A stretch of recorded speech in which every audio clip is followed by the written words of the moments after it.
Alas 4 ng umaga, sabay na gumising sina Cyrene Tubig, 14 na taong gulang, at kanyang pinsa na si Liza Tubig, 6 na taong gulang. Sira yata yun eh.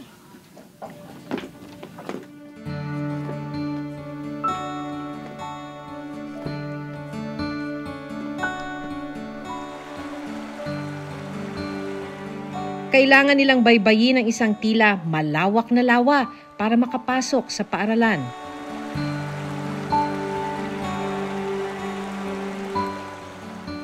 Pag po pupunta kami nagbabangka po kami, tapos po yung tatay ko po yung nagsasaguan. Pag po nung malakas yung alon, hindi po kami makahahon.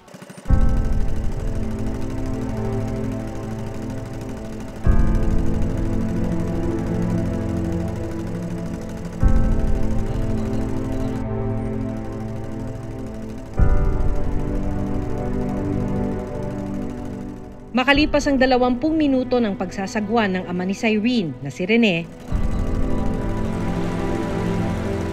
narating na nila ang San Gabriel Elementary School sa Macabebe, Pampanga.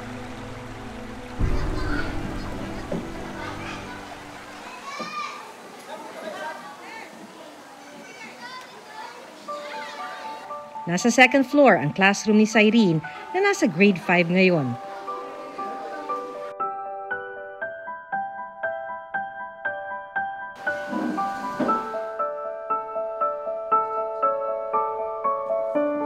Habang si Liza, dahan-dahan na tumawid sa isang tulay na gawa sa pinagtagpi-tagping mga kahoy para marating ang classroom ng grade 1.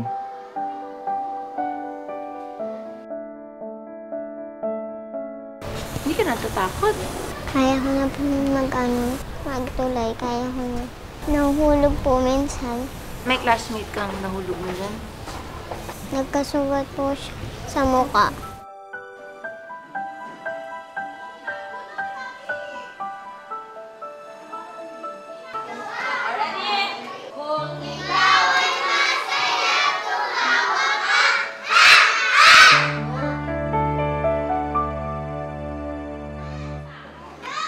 Sa labas ng classroom, may ilang mga magulang na piniling magbantay hanggang matapos ang klase.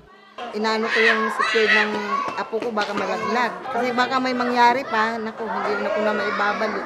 Taga-taga ko talaga. Dahil sa sitwasyon ng paaralan, hindi rin daw maiwasan ni Rene na mangamba para sa kaligtasan ng mga bata.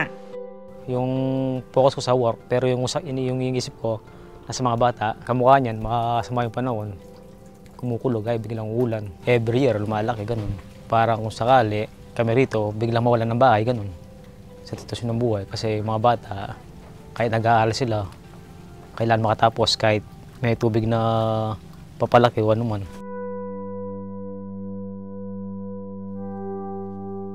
Mahigit 2 dekada na raw na lubog sa tubig ang covered court ng paaralan. Ang kanilang stage na magagamit sana para sa mga school event, ginawa na lang tambakan ng mga lumang mesa. Sa tapat naman ng covered court, matatagpuan ng 3 classroom na hindi na nagagamit. Lampas kalahati na ng mga silid ang tubig na pumasok dito.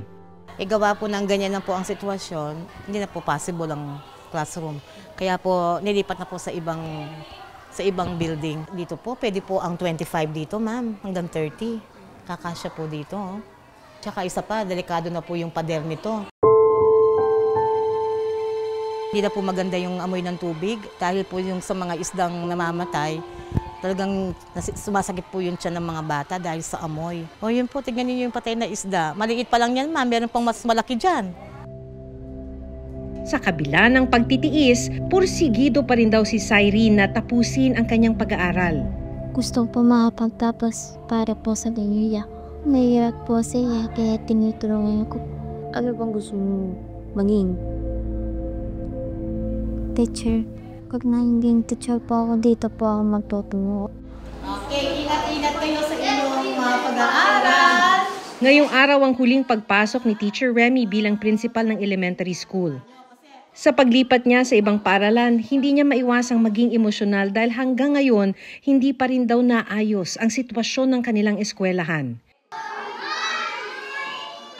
Nakakalungkot. Sabi ko sa kanila, kahit na wala na ako sa school, yung pag-aaral nyo tuloy pa rin. Yung motivation nyo na magpupursige sa pag-aaral, huwag nyo nga ayahan. Kahit na ganyan ang sitwasyon ng ating eskwelahan. Sanay na kayo, di ba, sa San Gabriel? Lahat tayo nilulubog yung bahay natin. Sa school, ganun din. Kaya sanay na kayo, sabi kong ganun. Sanay na po yung mga bata. Ayon kay Teacher Femi, may mga plano naman daw ang kanilang lokal na pamahalaan para masolusyonan na ang problema nila sa baha. Meron na pong budget yung aming covered court. Itataas po yan, ma'am. At saka po yung ground ng school. Kasamang ilang taga Municipal Engineering Office ng Macabebe, Pampanga, binisita ng kapitan ng barangay ang eskwelahan. Sa kanilang pagsusukat sa taas ng tubig, umaabot na ng 2 metro o 6 na talampakan ang lalim nito. Lahat ng mga barangay dito sa lugar namin, hinihingan niya ng mga priority projects yung every barangay. Isa sa kasi napaka-importante ng pag-aaral ng mga estudyante rito. Sa pag-iikot namin sa Barangay San Gabriel, nakilala namin ang kapitbahay ni Rene na si Mang Emerson.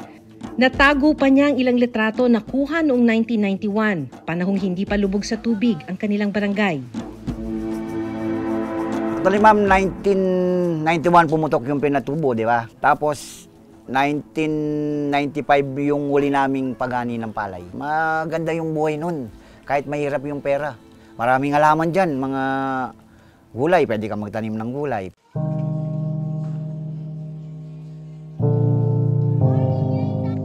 Pagpatak ng alas 5 ng hapon,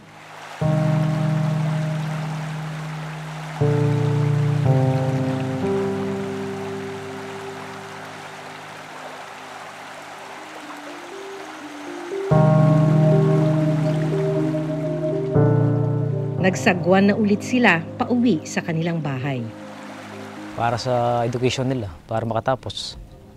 Kasi di naman pwedeng hindi sila magtapos, ganun. May mga pangarap din kasi mga bata na makapagtapos sa pag-aaral, ganun. Tapos mabigyan ng magandang buhay, kahit di na para sa akin, sa kanila na lang.